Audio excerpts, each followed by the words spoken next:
With 4.7 million subscribers and nearly 490 million video views across 450 videos, it's safe to say the Bible Project Animation Studio is on track with its mission. So that's what the Bible Project is all about, to help people see the Bible as one unified story that leads to Jesus. I'm sure that this evangelical take leads to no controversy or problems at all. But wanted to create a video concerning the problems with the video series known as the Bible Project. Uh-oh.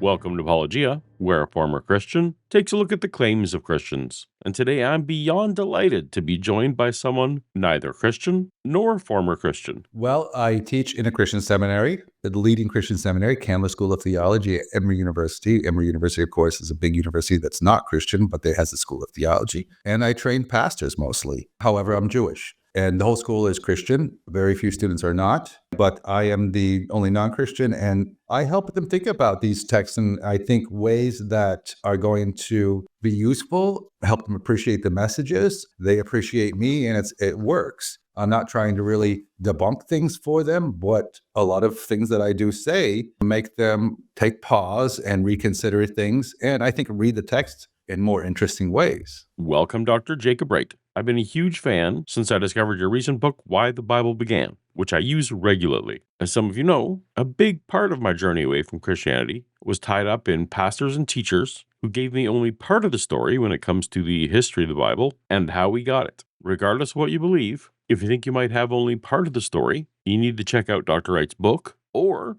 he's having an upcoming 8-lecture course that's included for members of the Biblical Studies Academy. This one is incredibly important because it ties in directly to current geopolitical disputes and how simplistic Christian narratives might be making us ill-informed and the problems worse. We'll talk about that later, but first let's get to Bible Project. They have explainer videos for each book of the Bible, but we're going to look at one of your most researched, Joshua. You saw their video with over 4.5 million views, but before I play it here, how do you introduce this book to your students? I would set the stage by kind of meeting students where they're at, and that is that they assume that this text is somehow an account of Israel's conquest of the land, and that it might be exaggerated. That is, the walls of Jericho didn't fall because of trumpets being blown, but nevertheless, the Israelites probably conquered Jericho in some way that's similar to the text, and the text is refracting and reflecting things in weird ways, but we can get behind the text at the history if we just kind of read it with a little bit of skepticism. I try with students to say, no, this is a text, and we're going to read it as a text. We don't come to read Moby Dick and say, okay, let's really try to get behind what was the Pequod and the ship. No, we just read it as a book of literature, even if it does have some kind of overlap with history. Once they start doing that, they can really appreciate the messages of it. And in order to get them to do that, I've got to establish that here's what we know from archaeology. Here's what we know from the historical records of the period. And they are at odds with the way the biblical authors present it. Case in point, Israel in the Bible, from the book of Exodus to Joshua, exits Egypt.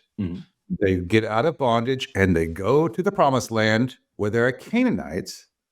They take the land by storm, but they're free from the Egyptians. The problem with it is that Egypt controlled Canaan. So if they had left Egypt, they would have just run right into the hands of the Egyptian soldiers right there waiting for them in Canaan. It wasn't, the biblical authors totally missed that. There are no Egyptians in the book of Joshua. There are hundreds of them in the archaeological record. And so once students start to appreciate that there is this very neat narrative of leaving Egypt and going to the promised land that does not match anything we could expect historically, then they start to say, okay, why did the authors present it this way? And that's what we have to appreciate. Like, they're doing something new with it. And they're writing at such a late period, they didn't know that Egypt was at that time in the land. If they had known that, they probably would have reconciled with those facts. But they're writing at such a far remove from the time of these events that they imagine that Egypt, as it in their time, was in Egypt. And so in the 7th century, the Egyptians were in Egypt. The book of Joshua. Let's back up and remember the story so far. So God chose Abraham, and then his family became the people of Israel, who are then enslaved down in Egypt.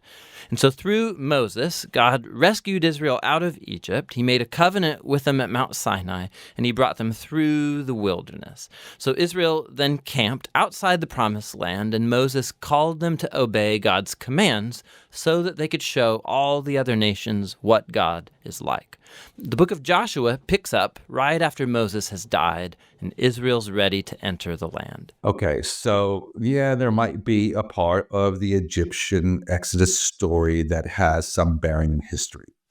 And we can see from other biblical texts, and this is actually just using the Bible without having to go through external sources, that there is a back and forth of people going down into Egypt in order to escape famine, distress, and war in the promised land, and they'll come back. So there is this movement, and then we look at the historical records, and there are movements of peoples in and out of Egypt. Egypt was the place where there was food because of the Nile. So you have lots of different minorities or different marginalized peoples all over different communities going down to Egypt, getting in trouble, and then leaving or taking the land by storm, like the Hyksos and all that. So it's not something that's just fantasy. That doesn't mean, like a lot of biblical scholars have done and still do to some extent, that just because there is a similarity between the biblical story and the Hyksos, and they are in the 16th century and they're doing something quite similar. They're Asians, West Asians in Africa, that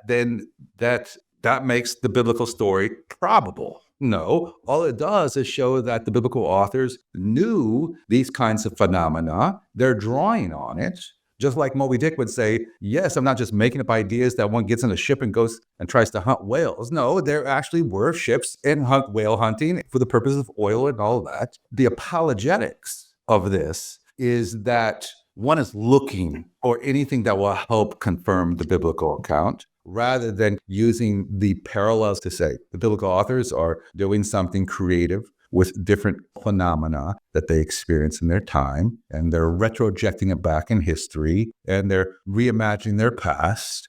And above all, just when we're going to do history, we don't start with the biblical account, which has to date so many centuries after the event, but rather we begin with the archaeological record. That is, we go in and we dig down and we look, what's this century, this layer has to be dated this century, and so we look for destruction layers. So is the destruction layer at this tell? A tell is a mound, an artificial mound that has been built up by multiple centuries of multiple periods of occupation, and it becomes this kind of hill over time. And so you look for the destruction layer, and it's like, let's say it's in this layer here, and you look at another site and it's in this layer. So what we try to do is say, let's bring them all together. This is all one unified conquest, this whole layer across the land. That is no longer something that's accepted by most people. However, the historical critical scholarship that's been around for at least 5-6 decades has not really seeped down to the pews. No. And you have a lot of pastors who have been trained back in the 80s or 90s, and they haven't really kept up with what we all are being taught now in seminaries and schools. And we have 5.5 million people who watch this video above the straightforward reading of Joshua. The first section begins with Moses' death, and Joshua is appointed as Israel's new leader. And the author intentionally presents Joshua as a new Moses. So like Moses, Joshua calls the people to obey the Torah, which means the covenant commands that they were given at Mount Sinai. And then Joshua sends spies into the land, just as Moses did back in Numbers chapters 13 and 14, except it goes way better this time. In fact, even some Canaanites turn and follow the God of Israel. Joshua then leads all Israel across the Jordan River and into the land. Just like the sea parted for Moses in the Exodus, so here the river Jordan parts and the priests carry the Ark of the Covenant across, leading all Israel with them. Well, at a literary level, not a new Moses. So we have to separate literature, the literary, the depiction from the history. Joshua himself, historically, didn't come out of Egypt. He's probably a warlord who lived in the hill country of the north, the Ephraimite hill country, Ephraim. So not in the south, Judah, but up there around Samaria and all that. And he probably, like David, very similar to David and Saul, just had his band of soldiers and warriors and conquered some territory. And there's a memory of Joshua. So what the biblical authors say, there's Joshua in this region. You know what? There's another story of Moses coming out of the Exodus. So we're going to connect these two dots. And we're going to say Moses brought them out of Egypt and then handed over the mantle, literally, to Joshua after his death. And all those memories of Joshua, you guys know about that Joshua was this hero. Well, actually, he all of his heroism, all of his deeds are to be dated at the time of the Exodus. And Joshua wasn't born in the land. No, he was born in Egypt and came with Moses out. It's revisionism. It's taking facts and revising them. And we have to appreciate that the biblical authors are doing that. That makes them great artists, creative thinkers. And the weird thing is that biblical readers conflate that literary part with the historical part and then miss the literary part altogether. When you can appreciate that the history is not what is depicted in the biblical account, it makes you ask, well, why did the biblical account do these kinds of things? Why does it say these things? And then you really start to ask fascinating questions. And with my students, that's when the conversation really starts. We find stories about all these conflicts that Israel had with different Canaanite groups. So the first two battles are against Jericho and then Ai, and they offer these contrasting portraits of God's faithfulness versus Israel's failure. At Jericho, Israel is to take a completely passive approach. So they let God's presence in the ark lead them around the city to music for 6 days. And just like Rahab turned to the God of Israel, maybe the people of Jericho would do the same, but they don't. And so on the seventh day, the priests blow the trumpets and the walls come falling down, leading Israel to victory. First of all, they see these walls of Jericho. In the historical record, they probably could see them. You can still see them today. They're massive. But they're from the Middle Bronze Age, at least several centuries, if not more, before the Exodus, even in the most conservative dates. So these walls that are destroyed, someone is looking at them and saying, well, who did that? It couldn't have been by us if we're coming out of Egypt without any kinds of real military technology. It must then have been with the help of a miracle. Well, how did this miracle work? Well, from the priestly perspective, then it's going to be done with priests and Levites and their trumpets, the ones they use in the temple. And they're going to say, look at these trumpets. They are the conduits of the divine power to break down the walls of Jericho. See these things. And the Ark of the Covenant that is in the temple, the Ark of the Covenant is the divine representation, and it's very holy. They're also creating stories, not just in Joshua, but also in the book of Samuel, that remember this, when David is trying to bring the ark up to Jerusalem, it's about ready to fall off this wagon, and some guy reaches out to stop it. And what happens? He is struck down and dies. They're trying to say the ark is the real thing, and it doesn't matter if you have good intentions or not. You touch it, you're going to die. Don't look at it. Shut your eyes, Mary, and don't look at it no matter what happens. So there's this whole narrative that's about the ark, how it's built in the wilderness, and its travails and travels, and what it does along the way. That ark narrative is quite fascinating. You can piece it together from different periods and different texts, but it's often linked to priestly agenda and trying to say, what's the connection between Jerusalem, where the ark eventually lands, and Sinai? Well, there's a direct link, because what happens at Sinai is the most holy thing that comes out of it is carried, this mobile carrot, and then deposited. So the temple has the most important part of our history in it. And so they're going to imagine the ark accompanying them. The ark itself historically is probably something that has nothing to do with any of this, but rather with, as we see often, kind of cultic objects, gods and so forth being brought into battle and so forth. I have a student who wrote a really wonderful PhD and is now a professor, and he postulates that the ark is not empty, but that it's actually gods within it, or not gods, but what we call idols or something, the iconographic images. And that would make sense given some of the ways the text refers to it. They'll refer to it with like a divine title, as if you're actually addressing God. And it makes sense because before the monotheistic revolution, these things were normal, that one would actually see something as direct representations of God. I think it's more from a Protestant perspective that one is kind of embarrassed by. A Roman Catholic probably is not as embarrassed by that there are icons and that if you touch them, you could die. Or Protestants see that as witchcraft and weird stuff. And so they want to say what's really important about the ark is it's the text with it. right? That it's a repository of the Torah scrolls and all of that. But that's a later development. As a Protestant atheist, I can assure you that that is correct. We are more embarrassed by that. I'm still a sola scriptura atheist, however that means.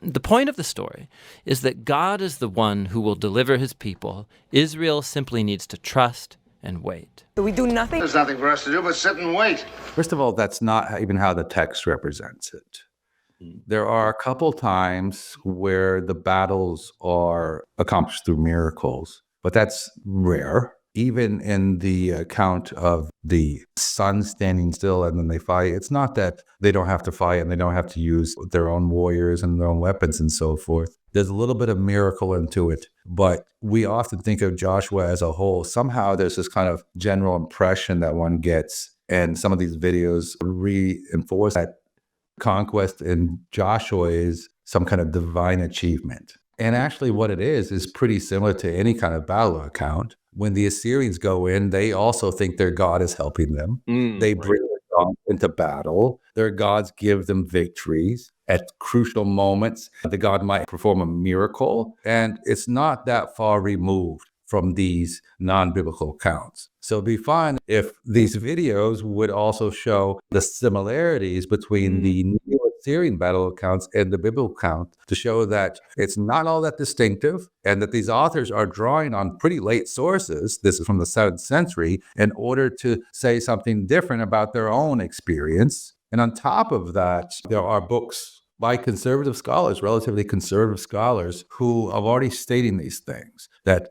one of them is that looks at how the book of Joshua and the whole narrative structure is Neo-Assyrian. That means centuries after the time of Joshua. And that's from a conservative scholar at a conservative school. And so this is not radical stuff. This is not somehow something that should be only treated with suspicion. This is normal scholarship. And unfortunately, not a lot of people are up to date on it. Agree. Now, the next story of the battle at Ai makes the opposite point. So there's this Israelite named Achan, and he steals from Jericho some of the devoted goods that were to belong to God alone, and then he lies about it. It's a pretty lame move after all that God has done for Israel.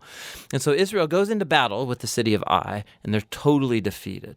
And it's only after humble repentance and severely dealing with Achan's sin that Israel gains victory. So the archaeological record, in contrast to the biblical account, does not depict destruction layers all over the place. And what it actually shows us is that the Israelites did not come out of Egypt, but were actually Canaanites. And the Bible draws a strict division between Israelites and Canaanites. The Canaanites are to be wiped out, and the Israelites will take the land. That's quite extraordinary, given the fact that how Israel became Israel was a long process of ethnogenesis, what we call like nation building, how a people start to demarcate themselves from other people. And they have much in common with their neighbors. But just like in all of our political communities, we say, no, we're different from you. And you create borders and languages evolve like you have in Europe. European countries have different languages because of national borders. And it's just a long process. But the biblical account says, no, we've always been separate. We have nothing to do with the Canaanites. We come out of Egypt. And thus, this whole kind of universal one swoop of us taking the country by storm is so important for them to affirm that they're not Canaanites. And why are they trying to say they're not Canaanites? Many reasons, but one of them is to kind of create this othering process to say, well, this is what Canaanites do. Well, you know who was doing it? Actually, other Israelites. And in order to attack what they're saying, what they're doing is Canaanite worship. And they're trying to imagine this kind of long, ongoing worship of Baal and so forth, when a lot of Israelites would have. Baal is not the name of a god, it means Lord. And Yahweh would have been called Baal and so forth. And they're trying to create some kind of new way of thinking. And in order to do that, they have to say, this is the old way of thinking. And we had it all the way back to the very origins of at Sinai, where we receive this. And it stands in contrast to the way people in this land lived. And if you're doing like the people in the land lived, then you're actually living like a Canaanite. But we have to appreciate that this long evolutionary process of how Israelites become Canaanites is also something that's going to help us appreciate the text in a new way. Now, let's stop for a second, because odds are that these stories and the violence in them, they're going to bother you. And if you're a follower of Jesus, you're bound to wonder, like, didn't Jesus say to love your enemies? Why is God declaring war here? So first, why the Canaanites? The main reasons are actually given earlier in the biblical story. It's that the culture of the Canaanites had become extremely morally corrupt, especially when it comes to sex. Go check out Leviticus chapter 18.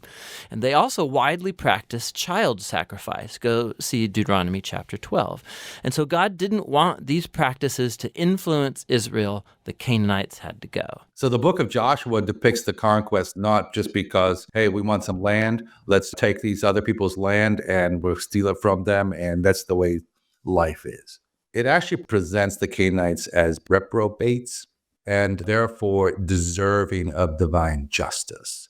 And the ones who mete out that justice are the Israelites. And the Israelites are held to a higher standard. It's not, though, we shouldn't confuse it with some kind of colonizing. It's not like we're a more sophisticated culture and we're going into South Africa or into North America and wiping out the natives because they're primitives, which is how this text has been often read by colonial powers in Europe. That's not what the biblical text is doing. They're actually saying the Canaanites are culturally superior to us. Jericho is a massive city. They have chariots. We have nothing. Right. Thus we needed it. Thus we need a miracle. And so the miracle is emphasized in that case. They're not saying we're just going to take land and steal it. They're coming to terms as they should and as we should in our own history. So they're trying to come to terms with the fact that they're occupying land. And then the question is, well, who occupied it before? And it's like, well, maybe someone else did, right? The Native Americans who First Nations and so forth. The biblical authors are getting their readers to think about it. It's not actually historical what they're saying. Their word, Israel, as I said, didn't come and wipe out Canaanites, but they do have an understanding that all land comes at a price. All food, all life comes at a price. So then, in order to deal with that moral question of how political communities instrumentalize warfare and violence in order to get what they need, they say, we just didn't do this to steal it. They actually were awful people and they had it coming to them. And it's a very different kind of idea than that they are primitive people. Right. Because the Israelites this one guy and his family are trying to get wealthy off this because they don't have much.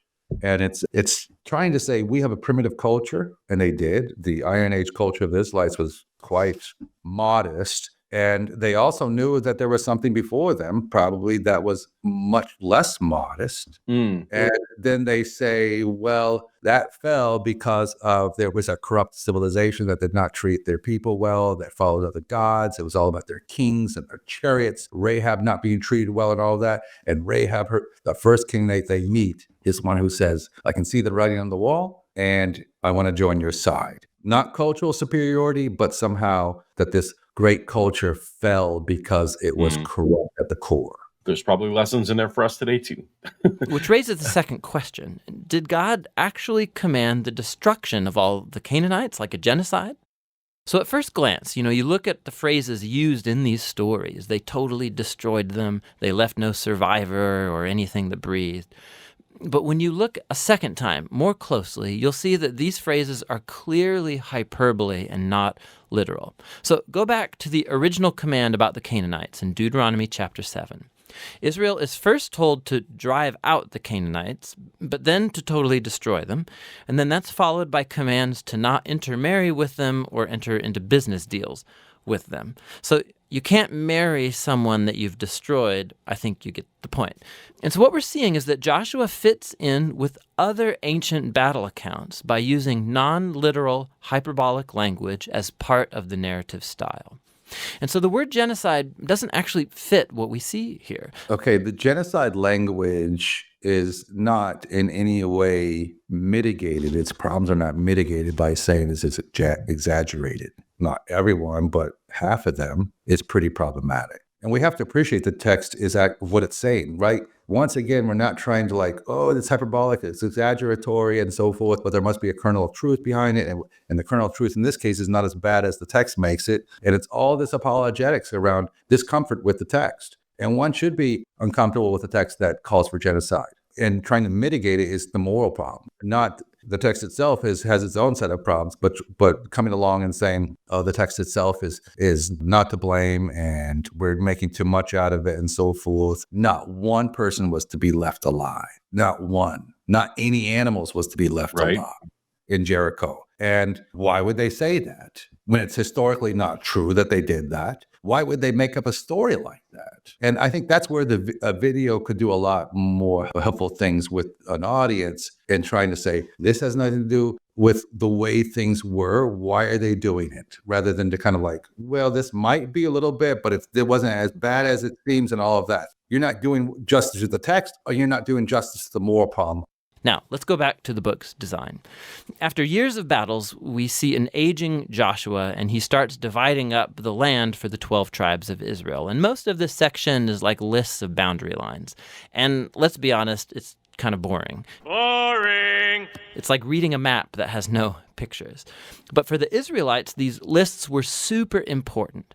This was the fulfillment of God's ancient promises to Abraham that his descendants would inherit the promised land. And so now it was all coming to pass right down to the detail. So half of the book of Joshua is quite exciting. It's like first 12 chapters, all kinds of wars and the story of Rahab and Jericho.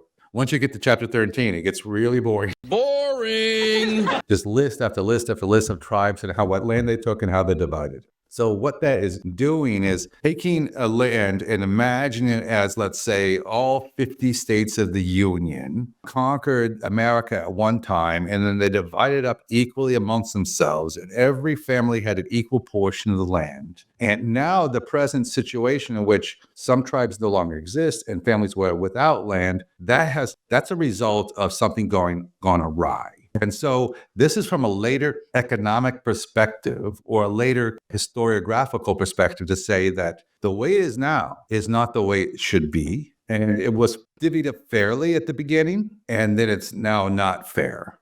That's a message that would, readers of the Bible would appreciate if one could get away from the historicity question. Once you start saying if it's all historical, you're missing out on some of the most interesting parts. If we were in our own country today to say something similarly, to say the way that all the wealthy have accumulated land was not the way it was supposed to be at the beginning, and we need to go back to the good old days. Which leads to the final section. Joshua gives two speeches to the people that are very similar to the final speeches of Moses in Deuteronomy. Joshua reminds them of God's generosity, how he brought them into the land and rescued them from the Canaanites. And so he calls them to turn away from the Canaanite gods and be faithful to the covenant they made.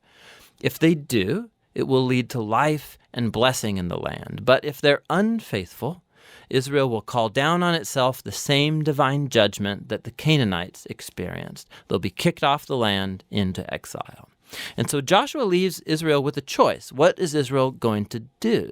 So the book of Joshua ends with these two speeches, chapters 23 and 24, and it's known to a lot of Christians as, with this verse, choose this day whom you shall serve, but for me and my house we shall serve the Lord. What's that all about? So it's beginning in the book of Exodus, leaving Egypt, going through the wilderness, finally getting to land, and now a chapter, the final chapter in the story, has come to a close. And it needs to come to a close with a decision on the part of the nation. The question is, why is it then going in very different directions in the following book, Judges, where now all the nation is divided into different tribes who don't want to help each other out, and on and on. It's the book of Samuel where David is the one who has to reunify the nation. He doesn't reunify the nation in the book of Samuel. He actually unifies it for the first time, and the enemies there are the Philistines and the Ammonites. So the question is like, if we did conquer the land, and we did this all according to the book of Joshua, well, how do we explain the fact that David had to fight Philistines? The very next book begins with, after the death of Joshua, a new generation rose up who did not know Yahweh, and then they went and worshiped all these other gods, the Baals, and they divided up, and the enemies came in because God allowed the enemies to come in and punish. So there needs to be this kind of golden age Right. where it ends with this: everything is perfect, everything is done, land is conquered, and this is the point. What's going to happen now? Choose. And it's all about choice. We didn't just happen to not really have done the job, or God wasn't on our side or whatever, and the Philistines took over because our God's not strong enough. No, we didn't serve our God.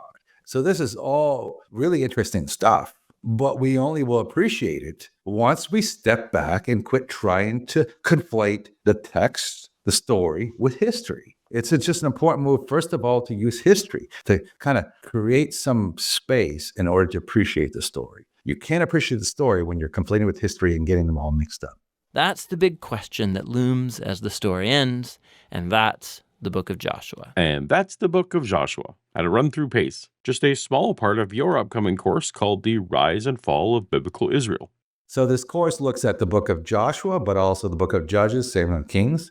And what I'm trying to get at is how the biblical authors imagine the origins of the people of Israel in their land. And there are various answers to that.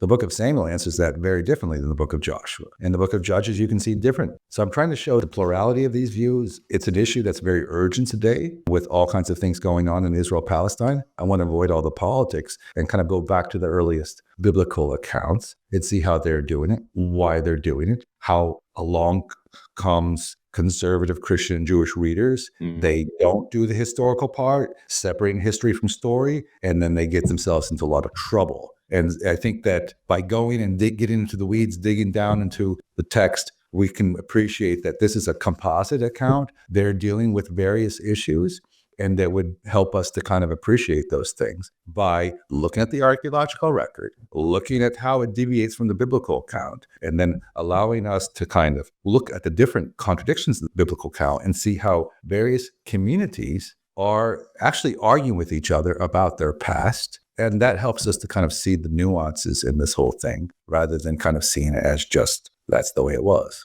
We've always been here. We came all along back in the days of Joshua. No, the answer that we're going to find out is no, the Israelites were actually Canaanites. And they evolved and became Israel over a process that had to do with both religion, but also politics, and King David, and on and on. We're going to also talk a lot about how these biblical accounts actually present David and Gideon and Samson as anti-heroes, and then how they really foreground strong women like Deborah and Jael and Rahab, and they place them at the front of these stories and show how men and their machoism slowly suffocate the wisdom of women. I think it's kind of fascinating stuff. Once again, though, you can't appreciate all that if we just think, well, Deborah was at this time, and then she was replaced by Gideon. No, there was Deborah and Gideon. They may have nothing to do with each other. We have to appreciate the artistry of these writers. Amazing. And all those lectures are included with the Biblical Studies Academy. So if you start your free trial, you can see what that's all about. Or the course is available as a standalone. You can check out both options at tinyurl.com/JacobRiseFall, or tap on the link in the description. And by using that link, you'll be supporting the mission of this channel. So thank you. In the meantime, thank you so much, Dr. Wright, for being here with us. And if you're looking for more of a former Christian taking a look at the claims of Christians, tap on the thumbnail on screen now, and I'll see you over there. Until next time, later.